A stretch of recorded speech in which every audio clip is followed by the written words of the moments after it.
కానీ చాలామంది మెషిన్ పెట్టుకొని పడుకునే వరకు దాన్ని ప్రొలాంగ్ చేస్తారు. ఇమ్మీడియేట్‌గా గురకొస్తే డాక్టర్ దగ్గరికొచ్చేవాళ్ళు ఉన్నారా అండి అసలు? ఇప్పుడిప్పుడు కొంత బెటర్. ఆ! మేబీ అది వాళ్ళ పార్ట్నర్ డిస్టర్బెన్స్ అయ్యి వాళ్ళ పార్ట్నర్ గొడవ పెడుతుందని రావడమో, ఓహ్! ఓకే. లేకపోతే గురకతో పాటు వాళ్ళకి ఇట్లా సోషల్ ఎంబారస్మెంట్స్ అవ్వడమో, లేదు అనంటే గురకతో పాటు ఏదైనా వేరే సిమ్టమ్స్ కూడా ఓకే. ఉండడమో, ఇలాంటి వాళ్ళొస్తారు. ఎగ్జాక్ట్‌గా ఎప్పుడు రావాలి చెప్పండసలు? గురక వస్తుంది అనంటే లౌడ్‌గా వస్తుంది. కొంచెం ఫ్రీక్వెన్సీ అనేది ఎక్కువగా ఉంది. హ్మ్. మధ్యలో ఊపిరి ఆగిపోయినట్టు అట్లా ఏమన్నా అనిపిస్తుంది. ఆ! అండ్ డే టైమ్ కొంచెం నిద్రొచ్చినట్టు అనిపిస్తుంది. ఓకే. లేకపోతే మన క్వాలిటీ ఆఫ్ లైఫ్ ఎఫెక్ట్ అవుతుంది. సో, అండర్‌లయింగ్ కండిషన్స్ ఇంక్రీజ్ అవుతున్నాయి. ఇవన్నీ గూడా severe sleep apnoea symptoms. But గురక వస్తుంది.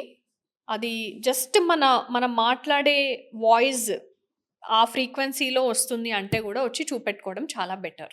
ఆహా! ఎందుకంటే ఒకటి ఒబెసిటీ వల్ల గురకొస్తది.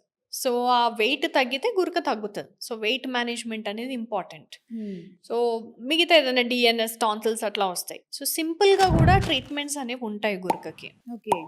సో, ఎంత ఇమ్మీడియేట్‌గా వస్తే అంత ఫాస్ట్‌గా మనము ట్రీట్మెంట్ చేయొచ్చు.